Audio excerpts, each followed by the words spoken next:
Glória a Deus. Eu saúdo cada um e a todos com a santa paz do Senhor Jesus. Amém. Vamos abrir as nossas Bíblias em Lucas capítulo 15. Glória a Deus. Aleluia, Jesus. Deus maravilhoso.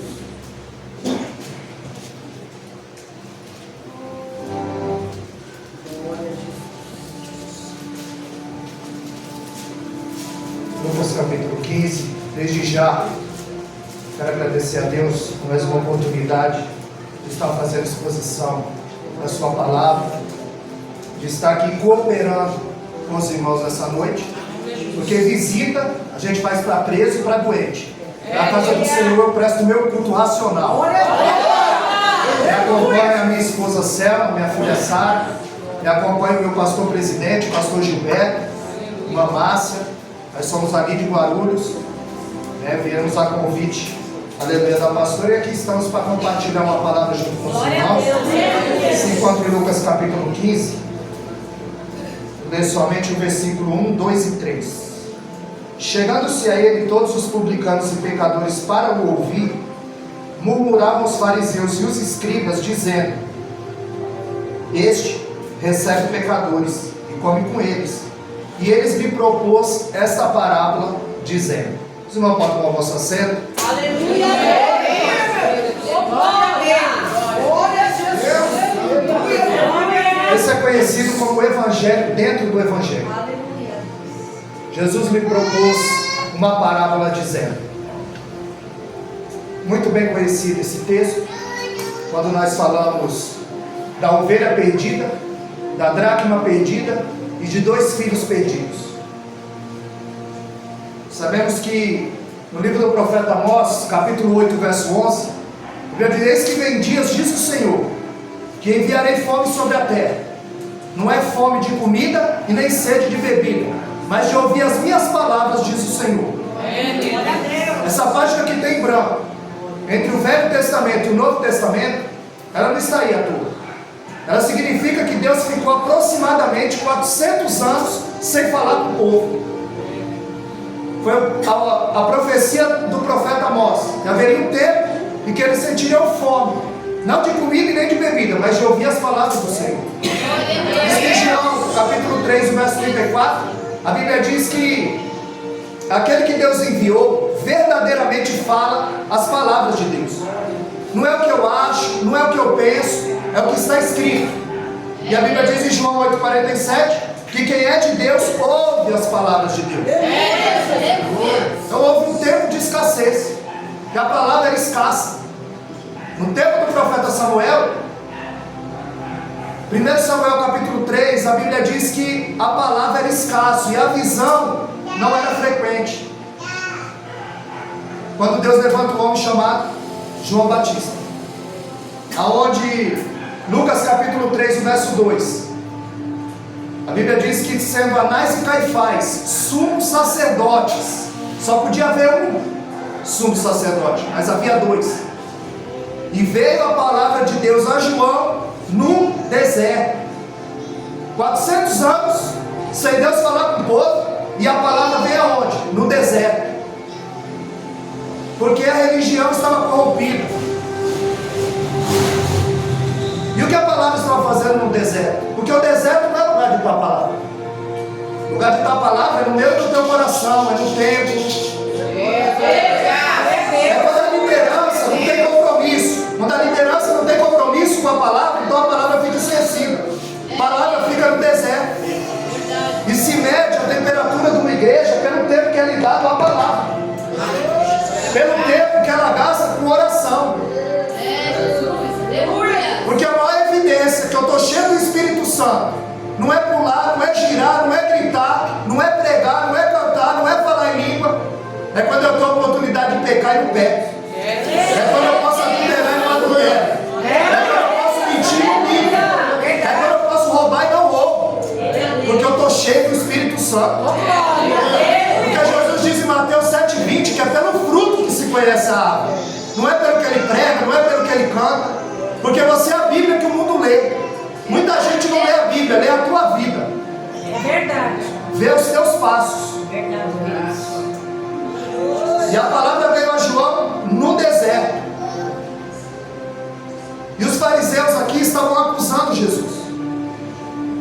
Porque no tempo de Cristo, levantaram-se mais ou menos 1050 cristos falsos.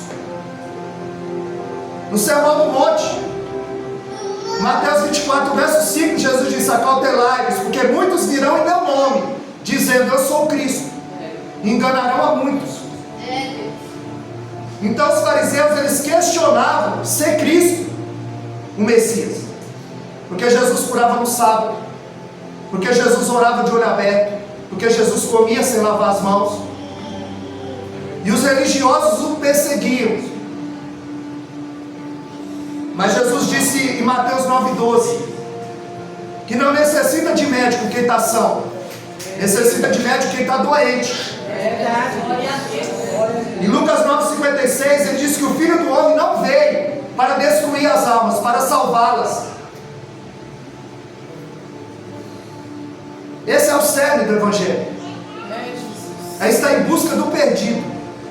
Lucas 19,10 ele disse que o Filho do Homem veio salvar e buscar o que se havia perdido. Porque muita gente também, presbítero, olhou para mim e disse: não tem mais jeito, é cadeia ou cemitério. Aqui estou, para a honra e glória do Senhor.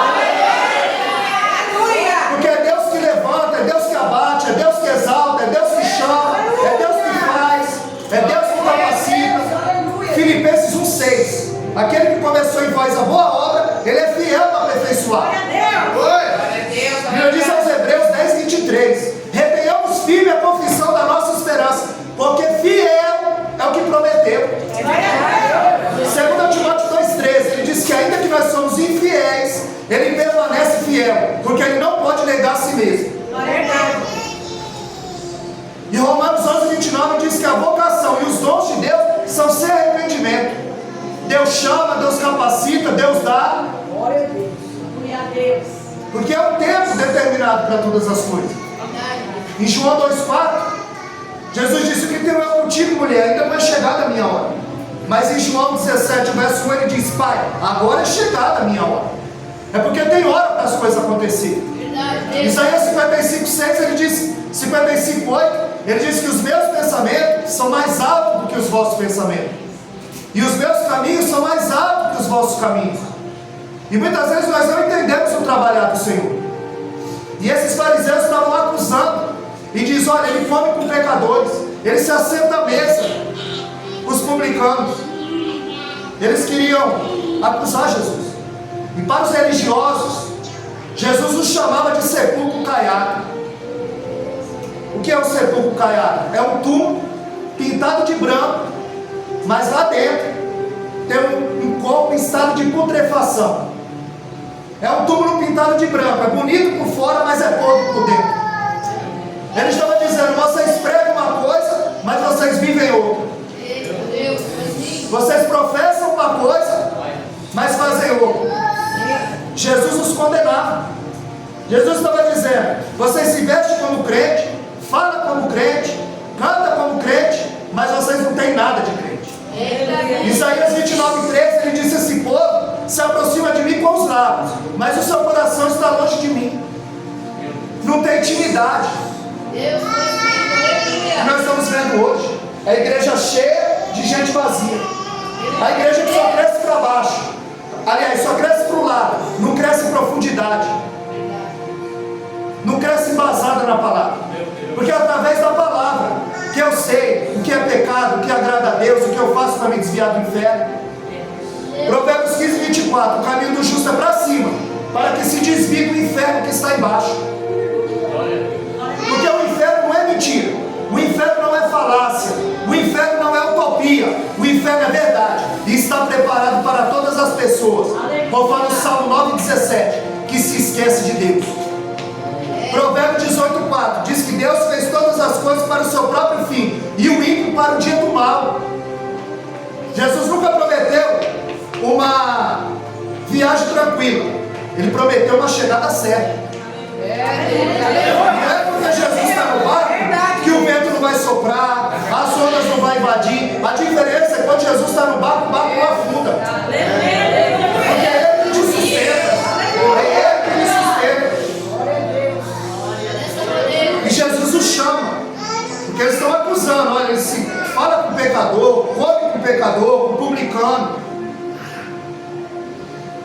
Jesus o chama e conta uma parábola. Ele fala de uma ovelha perdida, ele fala de uma dracma perdida, e ele fala de dois filhos perdidos, um dentro de casa e outro fora de casa. A ovelha, ela se perdeu por inocência, a dracma se perdeu por descuido. Agora o filho quis se perder, agora o filho quis se afastar da casa do pai. Nós sabemos que a ovelha é um animal míope. A ovelha, ela não enxerga de longe. A ovelha é um animal frágil. Ela não tem chifre, ela não tem veneno, ela não tem garra. A ovelha não tem como se defender, ela é totalmente dependente do pastor. Ela tem a audição aguçada. Ela só obedece a voz do pastor. Por isso que João 10:27, Jesus diz: as minhas ovelhas ouvem a minha voz, eu as conheço e delas eu sou conhecido.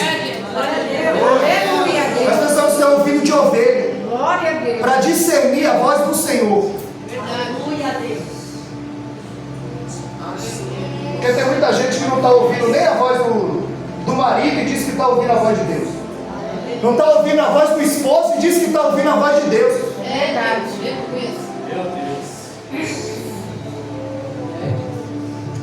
Não está ouvindo a voz do líder, não está ouvindo a voz do seu pastor, da sua pastora, e diz que está ouvindo a voz de Deus.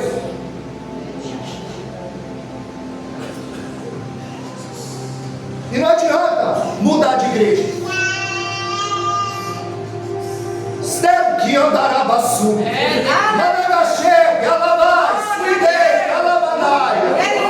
Não adianta mudar de igreja, porque você só vai transferir o problema. Porque em Atos 17:24, Paulo disse que Deus não habita em templo feito por mão de homem. Como se necessitasse de alguma coisa. 1 Coríntios 3:16, ele diz que você é templo e morada do Espírito Santo. Que você não é igreja só sábado e domingo. Você é igreja na segunda, você é igreja na terça, você é igreja na quarta. E o culto não começa às 18. O culto começou lá na tua casa, quando você abriu os olhos. Você vive em culto. Você não veio aqui entrar na presença dele. Quando foi que você saiu? Ninguém sai da presença dele. Então o crente, ele vive em culto. Provérbios 15:3, os olhos do Senhor estão em todos os lugares, contemplando os bons e os maus. Salmo 33:14, da sua morada, ele contempla todos os moradores da terra. Segundo Crônica 16:9, diz que os olhos do Senhor passam por toda a terra. Salmo 101, verso 6, os meus olhos procurarão os fiéis da terra. Aleluia! Então o Senhor está atento. Salmo 147, verso 4, diz que o Senhor chama as estrelas pelo nome, as conta e as chama pelo nome. Coisa linda. E é comprovadamente, cientificamente comprovado que existe mais estrela no céu do que grão de areia na terra. Quando a gente começa a entender a imensidão do universo, a gente começa a entender a imensidão do nosso Deus. Glória a Deus, verdade. Porque o diâmetro do universo tem 296 bilhões de anos-luz. Isso significa que se você entrasse num foguete voando a 300 mil quilômetros por segundo, você demoraria 296 bilhões de anos para chegar de uma extremidade a outra. Isaías 40:12 diz que ele mede esse universo a palmo. Já imaginou o tamanho da mão do nosso Deus? E muitas vezes a gente fica pensando: será que Deus me vê? Será que Deus me conhece? Será que Deus está vendo o que eu estou passando? Se Ele conhece as estrelas e as chama pelo nome. A Bíblia diz em Mateus 10:30 que até o cabelo da sua cabeça já está contado. Coisa linda, Deus. Em Atos 9:15 ele disse: vai porque achou para mim um vaso escolhido. Em Atos 9:11 ele diz: Ananias, vai à rua direita, pergunta pelo homem chamado Saulo, e eis que ele está orando. Sabe o endereço, rua direita. Sabe o nome, Saulo, e sabe o que anda fazendo. Deus sabe o teu nome, Deus sabe o endereço, Deus sabe o que você anda fazendo.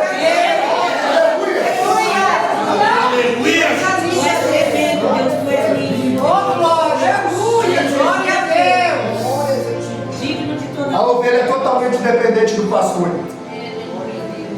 O cajado do pastor tem 3 funções. Ela é orientadora. Quando a ovelha vai saindo do rebanho, vai se desviando, aí o pastor usava a vara para ela voltar para o caminho. Tinha uma função protetora. Ela tinha uma lança na ponta.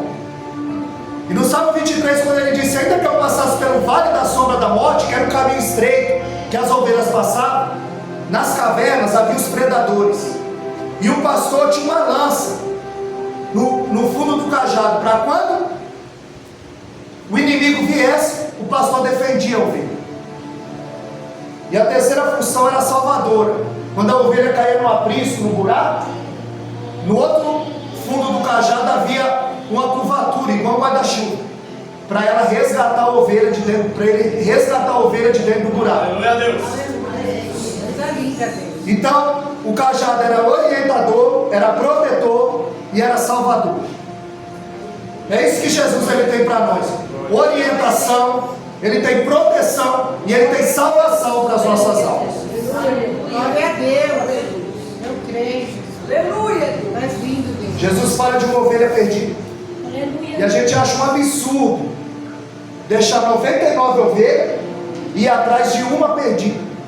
Arriscar 99 para ir atrás de uma perdida. Até que eu descobri que essa ovelha perdida era eu. Que essa ovelha perdida era você. Aleluia. A gente acha um absurdo Jesus ser crucificado no lugar de Barrabás. Até que eu descobri que esse Barrabás sou eu. Dessa maneira. Que esse Barrabás é você. Porque Jesus morreu por mim e não você.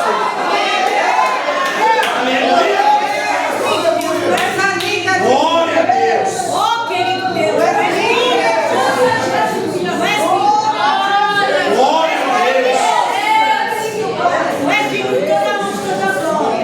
Jesus para de falar da ovelha perdida e vai falar da dracma perdida.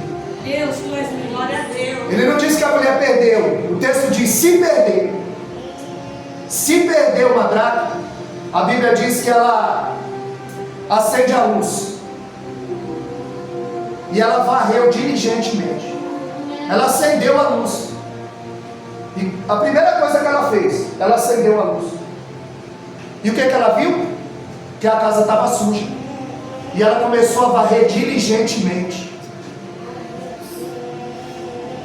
A luz da palavra, ela nos mostra aonde está a sujeira, aonde está o pecado, aonde está o erro.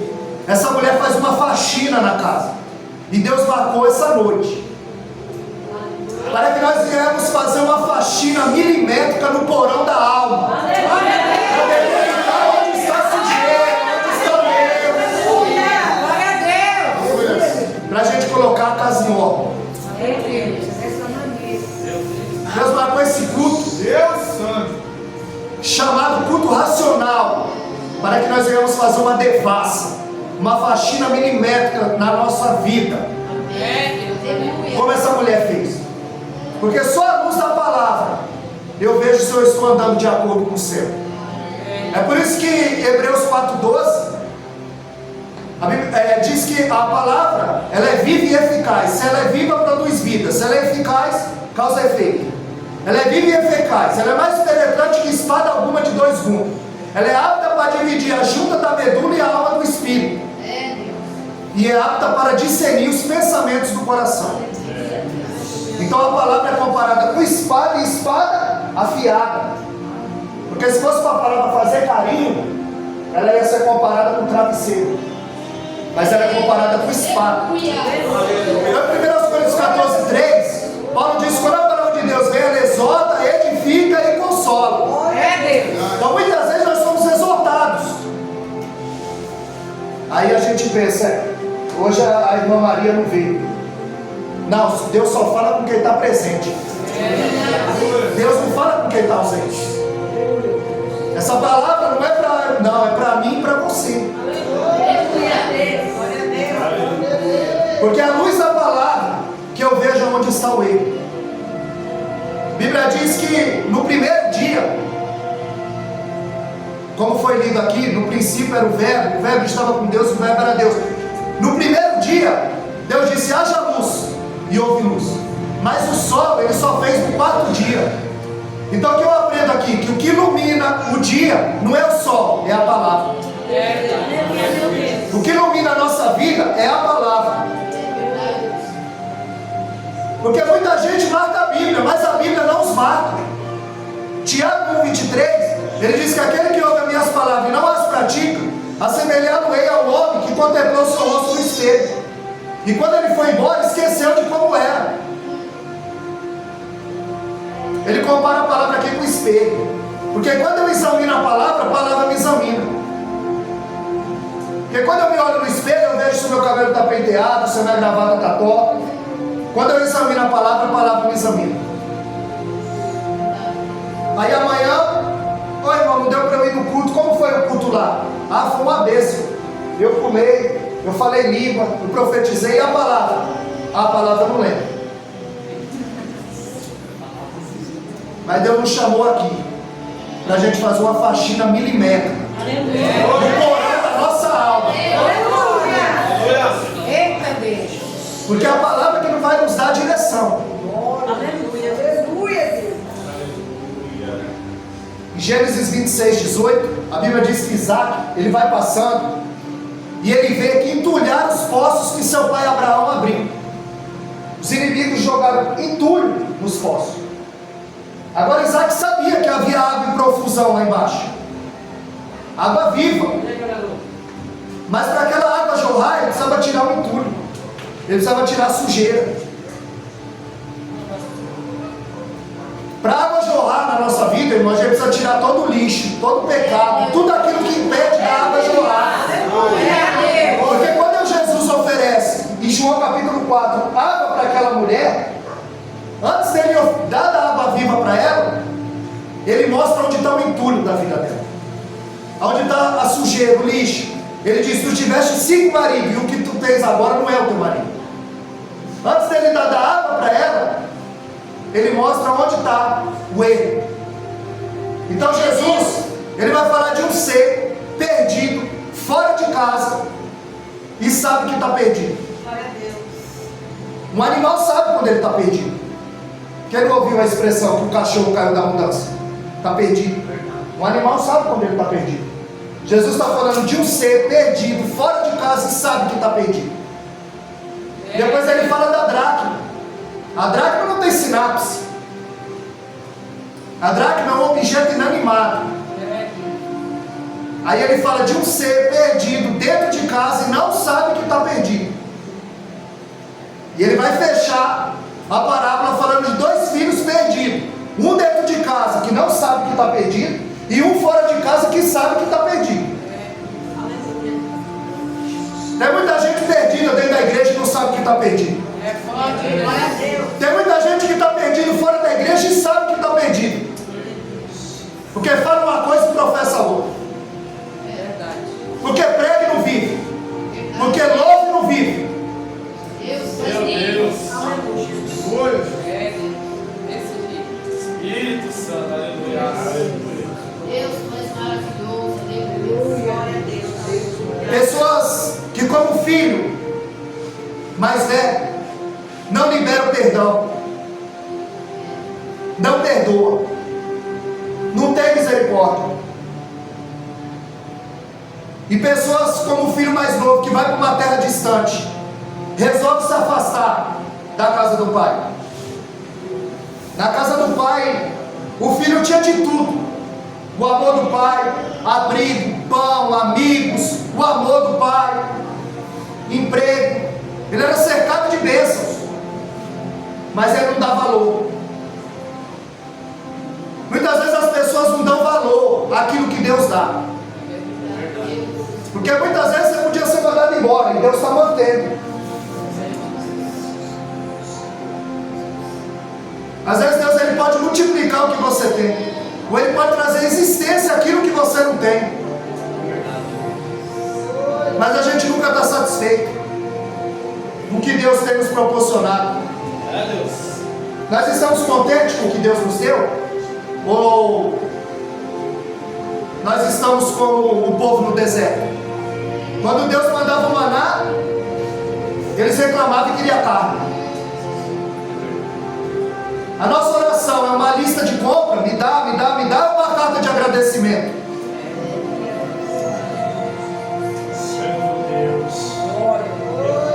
O filho estava cansado da rotina. Ele estica o pescoço para fora do muro e vê o mundo multicolorido. Ele foi atraído e aquilo começou a efervescer, a borbulhar no recôndito, no escondido da sua alma. Aquilo começou a florescer dentro dele. Ele sentiu vontade de abandonar a casa do pai.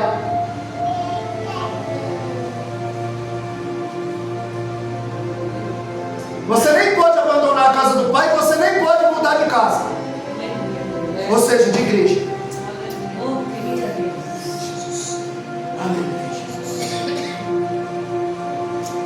Ele sentiu vontade de abandonar a casa do pai. Como o diabo não pode tornar o inferno atraente, ele torna atraente os caminhos que se desembocam lá.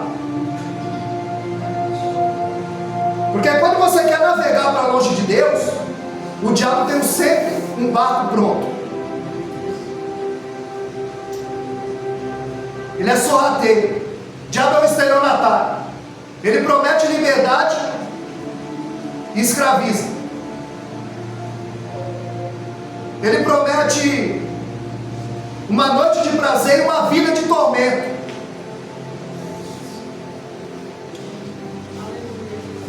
O problema é que tem muita gente, irmão, navegando na internet e navegando pouco na Bíblia.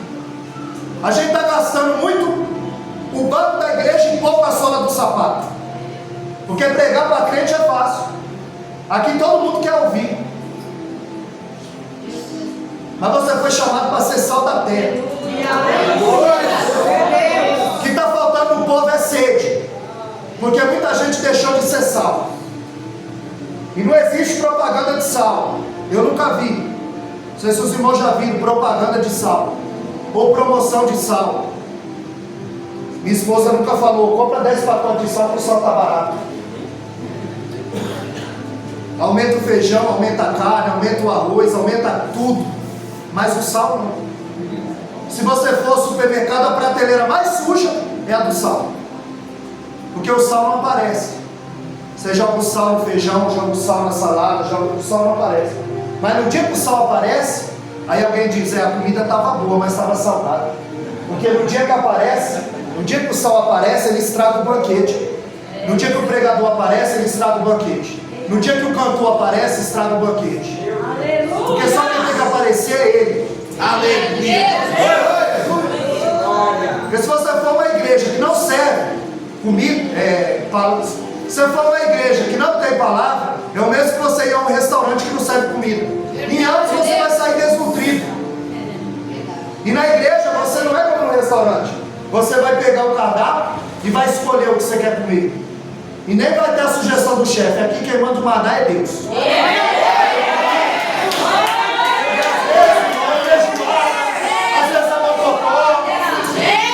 Às vezes é feijoada, é mocotó, da congestão. Deus me faz maravilhoso. Aí tem gente que come tudo, aí tem gente que come pouco, aí tem gente que come e ainda leva para comer em casa. Então não é o que eu quero falar, é o que Deus quer falar. Não é o que você quer ouvir.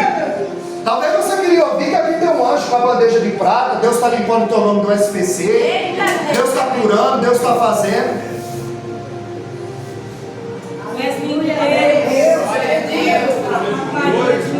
Porque Deus não me chamou para ser soprador de microfone, viu? Nem abanador de igreja, nem passar a mão na cabeça de seu ninguém, que eu não sou cabeleireiro. Deus me chamou para pregar a palavra.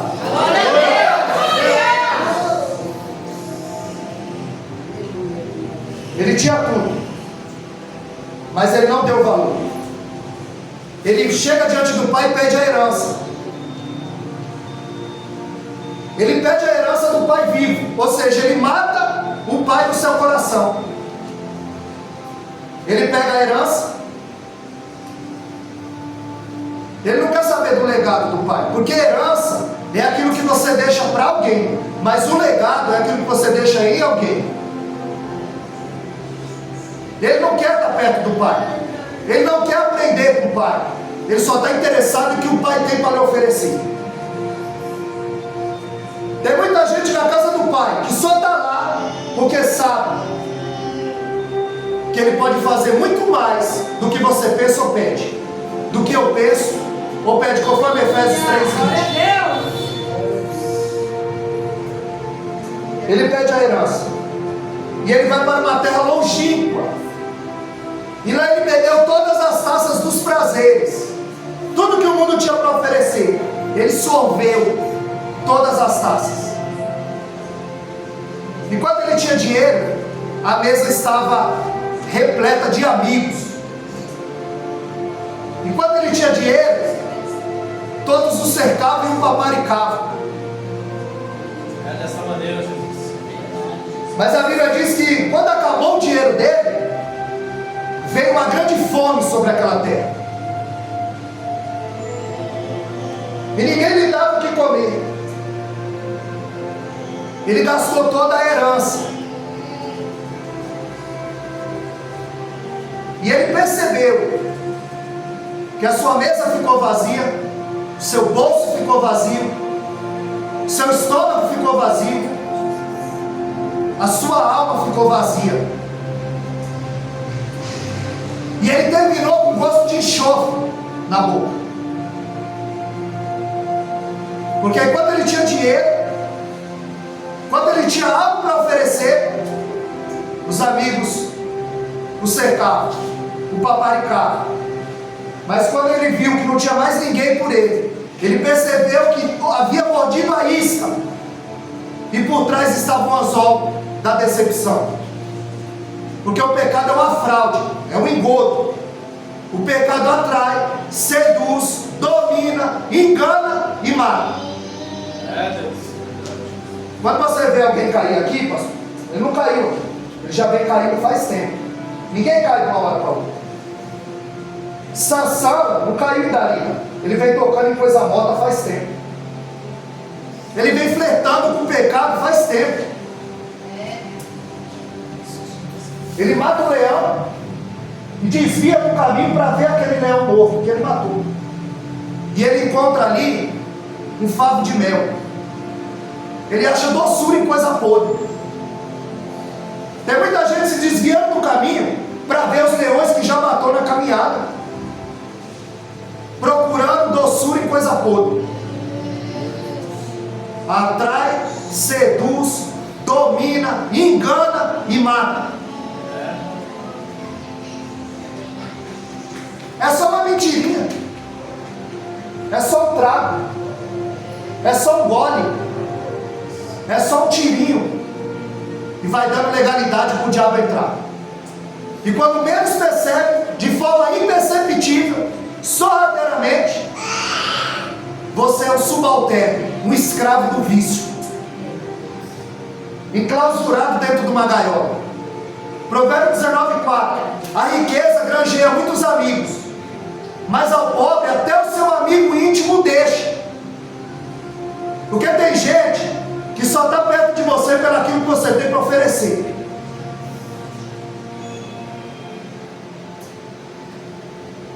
A herança estava pronta para ele, mas ele não estava pronto para a herança. Ele arruma um emprego, cuidar de porcos, e isso para o judeu era o fim. Ele nem come carne de porco, nem cria porco, nem chega perto de porco. Ele começa a viver no ambiente dos porcos.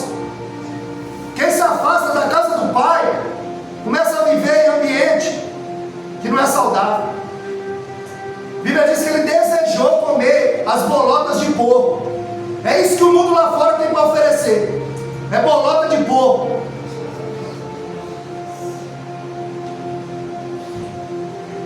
Ele percebeu que longe do pai não há crescimento, e ele começa a cair em si. Ele começa a fazer uma autoanálise, e ele pensa: na casa do meu pai, até os jornaleiros, os empregados têm comida à mesa, e eu aqui padeço de fome. Eu vou voltar para a casa do meu pai. No verso 18 ele diz: levantar-me-ei e irei ter com meu pai. E ele vai ensaiando. Quando chegar lá, eu vou dizer: eu pequei contra o céu e contra ti. Eu não sou mais digno de ser chamado teu filho. Faz de mim como um dos teus jornaleiros, como um dos teus empregados. Porque eu errei, eu falhei. Eu peguei toda a herança, gastei, padeço de fome. Ele vai ensaiando. Ele perdeu tudo, mas ele não perdeu o caminho da casa do Pai. E também não havia perdido o amor do Pai.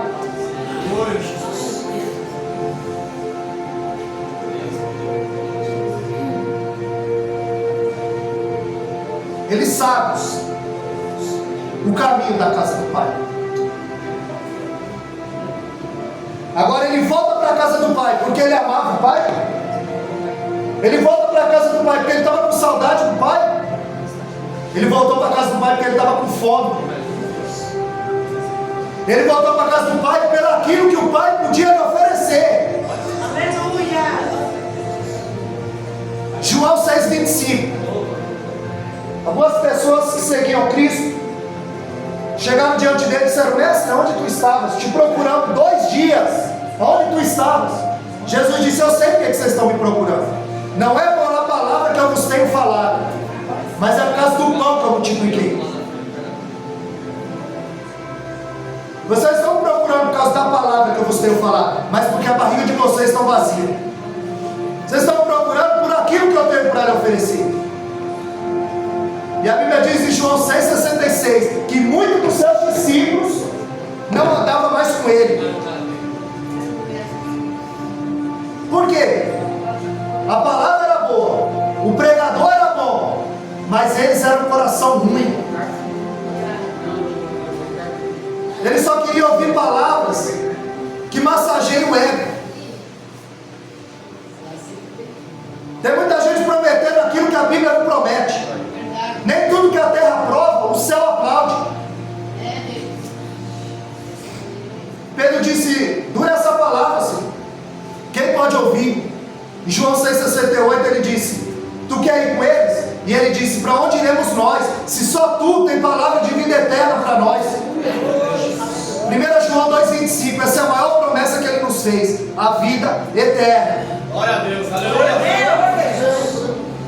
Então ele volta para a casa do Pai porque ele está com fome, e volta com mente de escravo.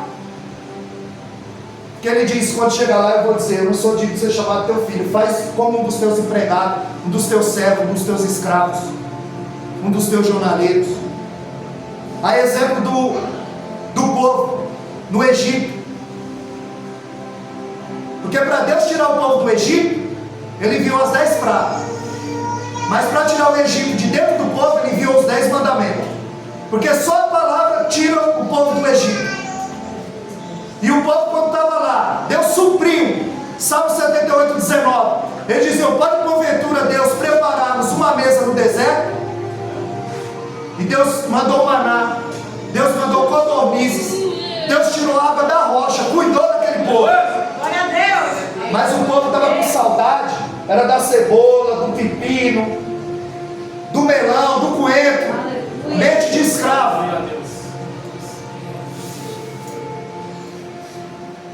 E o diabo estava soprando para eles: volta para o Egito, lá tem cebola, pepino, coentro, melão. Deus estava dizendo: é melhor vocês ficar aqui no deserto, sendo sustentado por mim, do que voltar para o Egito e ser escravo do diabo. Aleluia. Esse filho se afastou da casa do pai, ele foi ser escravo do diabo, no ambiente de porcos, desejando comer o que os porcos comem. E o que Deus tem para você é maná. Glória a Deus. Glória a Deus. Quando ele chega, ele diz: eu não sou digno de ser chamado teu filho. O pai não deixa nem ele terminar. A Bíblia diz que o pai de pronto, porque o pai sabe qual é a medida do filho. É por isso que 1 Coríntios 10,13 diz que não veio sobre vós tentação senão humana, mas fiel é Deus, que não vos deixará tentar acima do que podeis. Antes que a tentação virá o escape. Salmo 103, o verso 14, ele diz que Deus, ele conhece a nossa estrutura, ele sabe que nós somos pó. Jó é permite, Pedro não permite. Jó Deus permite. Pedro não. Pedro, o diabo pediu para você andar como trigo, mas eu roguei por vós, eu conheço a tua estrutura. Se você está passando, é porque Deus conhece a tua estrutura. Oh, glória, aleluia. Porque você vai até o fim. O pai o abraça, o beija, manda trazer vestes, anel e sandálias, e mata o cabrito cevado, porque não era natural comer carne todos os dias, só em ocasiões especiais. E ele manda matar o cabrito cevado, que vinha já engordando, e ele tem vestes, ele tem anel e tem sandálias. A exemplo de José, quando o faraó quis honrar José, deu para ele vestes festivais, deu um anel de autoridade, deu sandálias para ele. Sandália, todo escravo dentro de Israel andava descalço. Por isso que em Êxodo 3,14, quando Deus encontra com Moisés na sarça, ele diz: descalça a sandália dos teus pés, Moisés, que o lugar que tu está é santo. Ele está dizendo: Moisés, descalça a sandália dos teus pés. A partir de agora, tu é o meu escravo, meu servo, meu lumos. Porque o escravo andava descalço. Quando se passava 7 anos, se ele quisesse ficar, ele ficava. Se ele não quisesse, era lhe dado sandálias. Ele era um homem livre. Quando ele dá sandálias, ele está dizendo: você é um homem livre, e agora você vai trilhar um novo caminho. Quando ele dá autoridade, o anel que é autoridade, ele está restituindo o cargo do filho, porque tudo, a assinatura era selada com o anel. Ele recebe de volta o brasão da família. E as vestes significa justiça na Bíblia. Ele estava sendo justificado, porque houve um profundo arrependimento. Só que tem um que não gostou, o irmão dele. E aí é como o presbítero disse aqui: nem todo mundo da tua família te dá valor, nem toda a tua família se alegra com a tua vitória. Agora, quando você lê Lucas capítulo 15, a Bíblia diz que quando aquele homem achou a ovelha perdida, sabe o que ele chama? Ele chama as vizinhas e as amigas. Ele não chama ninguém da família. A mulher, quando acha a dracma, a Bíblia diz que ela chama as amigas e as vizinhas. Não chama ninguém da família. Porque a tua família é teu marido e teus filhos. Teu marido é a tua esposa e os teus filhos. Romanos 12,15 diz: alegrai-vos que se alegram e chorai-vos que choram. E a psicologia diz que é mais fácil você chorar com que chora do que se alegrar com que se alegra. É difícil alguém se alegrar com a tua vitória. Ver você crescer. Você pode até crescer, mais que eles não. É por isso que ele chama amigo e vizinho. E esse irmão, ele não gostou. Ele chama o servo na festa. E ele disse: o que está acontecendo aí? Ele falou: é teu irmão. Ele voltou e teu pai está fazendo uma festa. Além de ele não entrar na festa, ele ainda tira quem está na festa. Tem gente que nunca convida ninguém, nunca trouxe ninguém à igreja, mas ajudou a colocar um monte para fora. É o filho perdido dentro de casa e não sabe que está perdido. Tem muita gente perdida dentro da igreja e não sabe que está perdido. Mas hoje Jesus vai nos encontrar nessa noite. Hoje Jesus vai mostrar qual é o teu chamado nessa noite.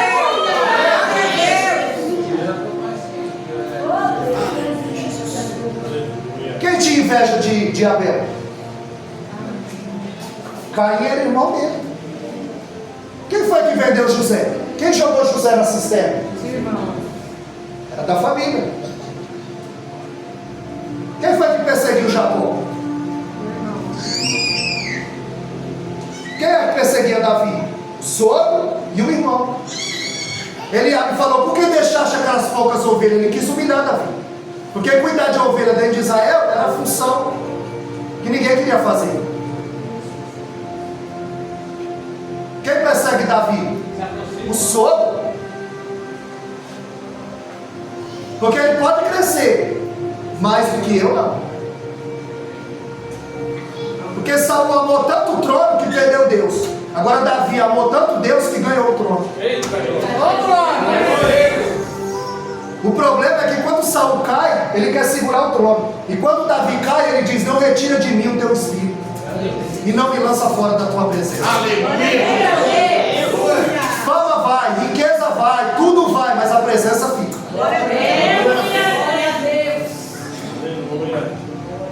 Ele se indignou. O pai chama para entrar e ele se recusa. Porque ele não se alegra. Ele não percebe que a família está sendo restituída. Ele não sabe nem que chiqueiro que o irmão dele está vindo. Por isso que a gente não pode acusar ninguém, atacar ninguém, porque a gente não sabe de que chiqueiro ele está vindo. A gente não sabe qual é a luta que ele vem passando. E quando o pai dele diz: vamos entrar, filho, teu irmão está de volta, ele se recusa a entrar na festa. Ele é o fariseu da história. Ele se recusa a entrar, a se alegrar com o perdido, com o caído que foi achado. Depois de tudo que ele fez, você faz uma festa, mata o cordeiro. Eu tenho te servido, nunca transgredi os teus mandamentos. E você nunca deu um cabrito para me se alegrar com meus amigos. O problema dele é o cabrito. E ele diz: filho, tudo que é meu é teu. E muitas vezes o crente não sabe o Deus que ele serve. Porque se o boi soubesse a força que ele tem, ninguém colocava uma argola na narina dele e trazia com o dedo, vai guiando, porque ele não sabe a força que ele tem. E muitas vezes a gente não sabe a força que o nosso Deus tem. A gente não sabe a força da oração, que Deus pode mover céu e terra em teu favor. Ele é o filho perdido dentro de casa e não sabe que está perdido, porque na religião dele não tem espaço para misericórdia, não tem espaço para o perdão. Ele não perdoa o pai que recebeu o filho, e não perdoa o filho pelos erros do irmão. Ele diz: esse teu filho. E ele diz: não, esse teu irmão.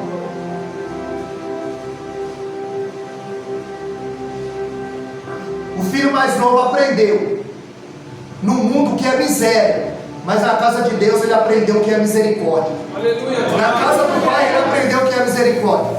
Ele percebeu que tudo que ele procurava no mundo tinha na casa do pai: amigo, dinheiro, joia, veste, segurança, emprego, o amor do pai, o amor verdadeiro. Termina o filho que estava dentro, fora de casa, e o filho que estava fora termina dentro de casa. Como é que você quer terminar? Dentro da casa do pai ou fora da casa do pai? Porque o filho que estava perdido dentro de casa e não sabia que estava perdido, ele se auto-justifica. Ele acha que não precisa de misericórdia. Ele acha que não precisa de perdão. Ele acha que ele é o cara. Ele acha que só ele presta. É aquele tipo que se eu não pregar, Deus não fala. Se eu não cantar, o céu não abre. Se eu não participar, auto se justifica. Para encerrar, em Lucas 7,34, os fariseus diziam: eis aí um homem, comilão e beberrão de vinho. A exemplo de Lucas 15, eles diziam: olha aí, ele come com o pecador, fala com o publicano, se mistura com esse povo. Em Lucas 7,34 ele diz: eis aí um homem, comilão e bebedor de vinho, que anda com pecadores e publicanos. Aí a partir do verso 36, o evangelista Lucas coloca Jesus, uma pecadora, e fariseu na mesma mesa. A Bíblia diz que uma mulher pecadora, ela não tem nome, mas tem fama, pecadora. Ela está sabendo que Jesus está no jantar na casa do fariseu. A Bíblia diz que ela abre a porta, rompe, vai aos pés de Jesus, começa a beijar os pés de Jesus, chorar, lava os pés dele com a lágrima, quebra um vaso de alabastro de nardo puro e começa a enxugar com os cabelos.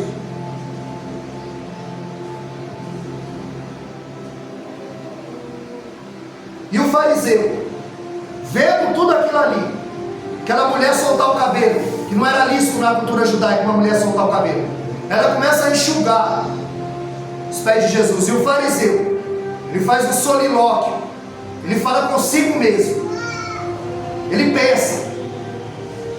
Jesus sabe o que permeia no meu e no teu coração nessa noite.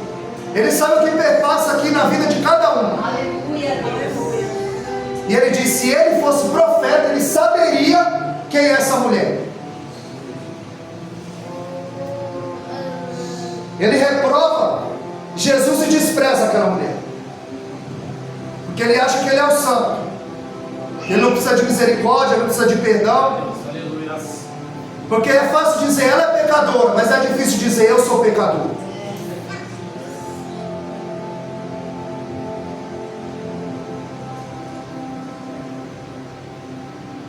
E ele diz, Jesus lendo o pensamento dele, diz para ele: eu vou te contar uma história.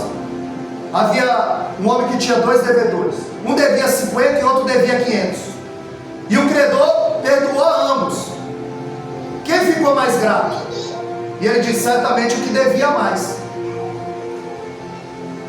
Ele disse: pois é, o pecado dessa mulher está explícito, os teus pecados estão ocultos. Eu entrei na tua casa e você não ungiu meus pés, não lavou os meus pés. Essa mulher está lavando os meus pés com as lágrimas. Eu entrei na tua casa e você não me saudou com o ósculo santo, você não me beijou. Essa mulher não cessa de beijar os meus pés. Eu entrei na tua casa e você não ungiu a minha cabeça. Essa mulher ungiu os meus pés. Ou seja, essa mulher reconheceu que ela precisa de perdão, e você está achando que é o cara. Você é o fariseu da história. Você é o filho que estava fora de casa da história.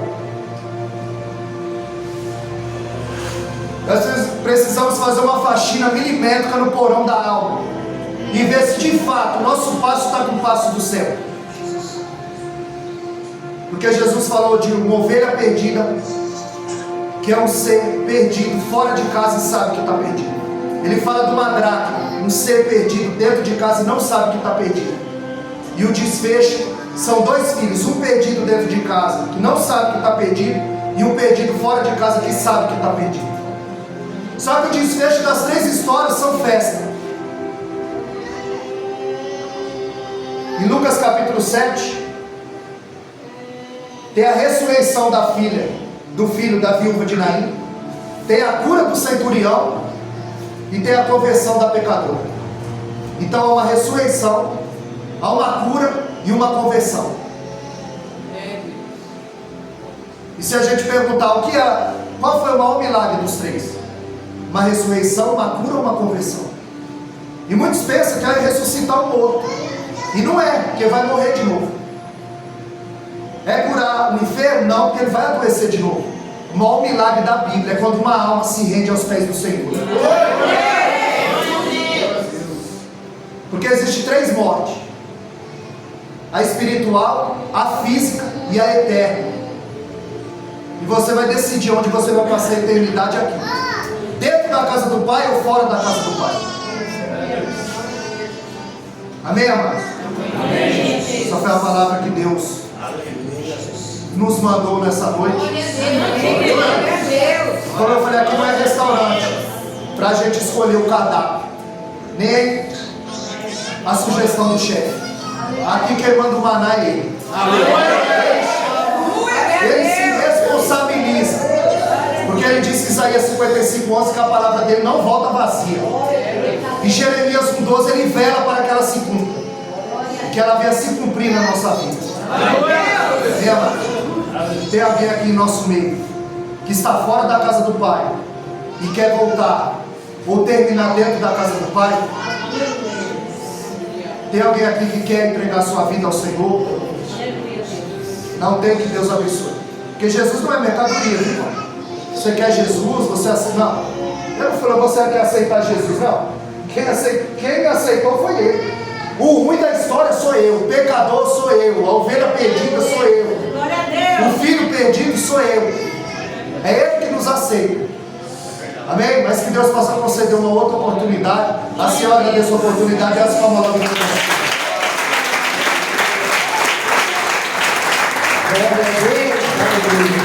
Que palavra. Aleluia, Deus. Meus amados, eu sempre esqueço. Tem um canal no YouTube. Essa mensagem vai subir.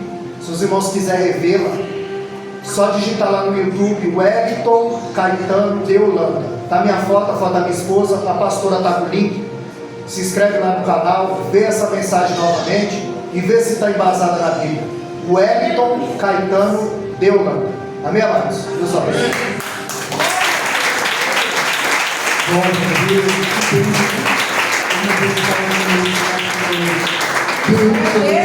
Igreja. Louvado seja o Senhor Jesus. Aleluia. Igreja, eu abençoo na casa de Deus. Se você pode, a tua oferta, seu dízimo, o que Deus preparou para você estar ajudando esta casa.